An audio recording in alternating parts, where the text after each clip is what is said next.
Those flowers are $80 because tomorrow's calendar says be romantic or else. I actually saw this yesterday. I walked past a corner flower shop.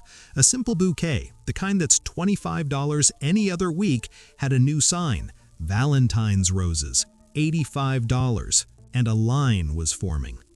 You know what hit me? These people weren't buying flowers. They were buying insurance. Insurance against disappointment, against not doing enough, against a silent car ride home tomorrow night. That's not a price tag, that's an emotional invoice, and it's due tonight. This isn't shopping, it's an emotional hostage negotiation, and tonight we're rewriting the rules of the game. I am John, and we are decoding the Valentine's pricing today. So what's really happening in that flower shop, in every restaurant, on every jewelry site right now? We need a name for it. Let's call it the romance premium. It's the hidden surcharge on anything that gets wrapped in the idea of obligation this time of year. You know what's really interesting? This isn't some new evil genius invention. It's just an old playbook applied to a new date. It's the wedding tax for the month of February. If you've ever planned a wedding, you know this drill. You go to a bakery, taste a cake, and it's delicious. You say, "Great, I'll take this one." Then you say the magic words, "It's for our wedding." Suddenly, the price triples. The exact same cake, same ingredients, same baker, same labor, same box. Nothing physically changed. What changed was the story. The price stopped being for a cake and started being for the wedding cake. You're not paying for flour and sugar anymore. You're paying for the weight of the moment, the social script you're agreeing to perform, the fear of messing up the most important day. Now look at Valentine's Day. It's the same psychological engine. That dinner isn't just a meal, it's the Valentine's dinner. Those aren't just chocolates, they're proof. The product becomes secondary. The primary thing you're buying is the participation in the ritual. And the price of admission gets jacked up because they know your alternative isn't buy the cheaper cake. Your brain weighs it as demonstrated love versus perceived apathy. That's the romance premium. The markup isn't in the rose, it's in the fear of what the rose is supposed to mean. Once you see it through the lens of the wedding tax, you realize you're not in a store, you're on a stage, and they're selling you the costume. Now, let's unpack why this works so well. Why does our logical brain just shut off?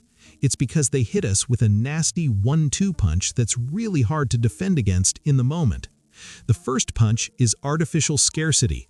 Book your table now, order your roses by Tuesday for delivery, limited edition Valentine's pendant. They take something that is, frankly, abundant, roses, chocolate, restaurant tables, and they manufacture a deadline. It creates a panic trigger in your brain. If I don't act now, I'll lose my chance. But the second punch is the real knockout blow, emotional sentiment. They mix that false scarcity with the most powerful human feelings we have: love, connection, fear of failure. The message isn't just book fast, it morphs into prove your love isn't cheap, or secure your happiness, or don't be the person who forgets.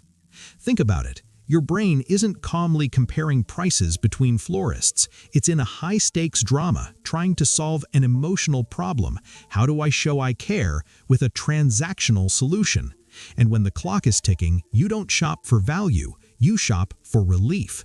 You pay the $85 because the roses aren't worth it, but the anxiety of not having the right roses feels worse. That's the loop. Scarcity creates panic. Panic short-circuits your price evaluation, and sentiment makes you feel like you're solving a relationship problem, not making a financial choice. It's incredibly effective, and honestly, I've caught myself in this loop before. It feels less like choosing and more like appeasing a force of nature. Once you know the formula, you start seeing it everywhere. It's not just flowers, it's a pattern I call the pink tax of February. The rule is simple. Take anything normal, slap a heart on it, or put it in red foil, and watch the price inflate. Let me give you the exact examples I've been tracking. Chocolates. This is the classic. That same brand's heart-shaped box is $32. Their regular rectangular box with the exact same chocolates inside is $19 on the shelf right next to it. You are literally paying $13 for a cardboard heart. Dinner. Your regular neighborhood bistro emails you their special Valentine's prix-fixe menu for $95 per person. You go look at next Saturday's normal menu, same chef, same kitchen, often even bigger portions, and it's $55. That's a $40 romance fee for eating the same food 24 hours later. Jewelry. This one's subtle. That Valentine's pendant being promoted everywhere, it's often just a regular necklace with a heart charm they've had in stock since Christmas. Now it's marked up 40%, wrapped in red velvet, and advertised as the token of your love. The common thread? The value of the item hasn't changed. The cost to produce it hasn't spiked. What you're funding is the marketing, the packaging, and the entire cultural machine that turns a regular Tuesday into a mandatory spending event. The product is just the delivery mechanism for the obligation. Okay, so we see the trap. How do we not just step in it? How do you actually show someone you care without funding this whole guilt-driven machine? Your strategy is simple, and it comes down to one core move. Ignore the February aisle. Opt out of the branded panic. The game plan is here. Step 1. Shift the date. Who decided February 14th is the only valid day? Celebrate on Friday the 13th, today, or Sunday the 15th. The experience of a nice meal, of focused time together, is identical. The romance fee and the reservation scramble are gone. You're not being cheap, you're being strategic. Step 2, buy the item, not the holiday. Get the regular, excellent chocolate box. Then get a nice card and write something real in it. The thoughtfulness is in the gesture and the words, not the seasonal packaging. The sentiment is what you create, not what Hallmark sells you. Step 3, prioritize experience over extortion. A cooked meal at home where you pick the music, a long walk someplace you both like, putting your phones away and actually talking, these things require time, attention, and presence. They are completely immune to February's markup. And in my view, planning an experience like that shows more deliberate thought than any panic-bought, overpriced rose ever could. This isn't about spending less, it's about spending better. It's about converting money into genuine connection, not just paying a toll on the guilt highway. You're not opting out of romance, you're opting into the real thing. Let's switch perspectives for a second. If you're the business owner in this scenario, what's the play? How do you handle a holiday like this without stepping over the ethical line? The answer isn't to ignore Valentine's Day, it's to flip the script entirely. Don't treat your customers like hostages you can ransom for one night. Treat them like partners in the celebration. What I mean is, the smart long-term play is the loyalty loop. Reward your regulars, don't ransom newcomers. Let's take your example of a restaurant. Instead of creating a generic, overpriced special menu for everyone, what if you emailed your loyalty list on February 10th and said, "You two are part of our story. Bring your person in this Friday the 13th for your usual great meal and drinks on us. We'll cover a special dessert to share."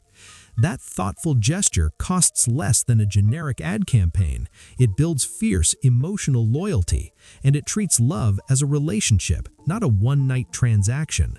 You're not selling a marked-up product, you're reinforcing a bond. That's how you win customers for life, not just for a single stressful holiday. This brings us to the line, and there is a line. Where does smart event pricing end and emotional manipulation begin?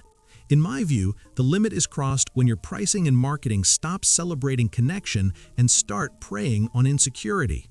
It's completely fine, smart even, for a florist to offer a beautiful, special Valentine's bouquet for a premium. They've sourced special flowers, arranged them with extra care. It's a premium product. But it becomes manipulative when you triple the price of your standard rose arrangement while using language that implies buying the cheaper one makes you love someone less. One is commerce, an exchange of value for a premium experience. The other, that's emotional blackmail. So here's my final thought for you. This whole holiday tax is just event-based pricing in a heart-shaped box. It's a concentrated dose of a tactic that happens year-round.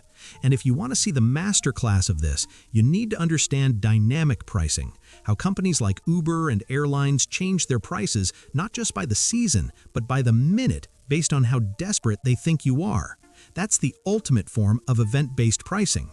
And in the very next video, we crack the code on dynamic pricing, how Uber and airlines run this play on you not once a year, but every single day. But before that, I want to hear from you.